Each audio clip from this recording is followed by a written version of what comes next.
इजाफा अंग्रेजी में इजाफे का मतलब height, height, ऊपर होना, ऊपर होना, to increase, to increase, बढ़ाना, बढ़ाना, addition, addition, जमा करना, जमा करना, increment,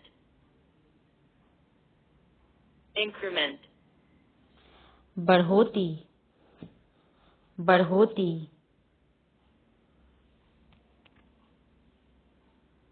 please like, share and subscribe. Hi.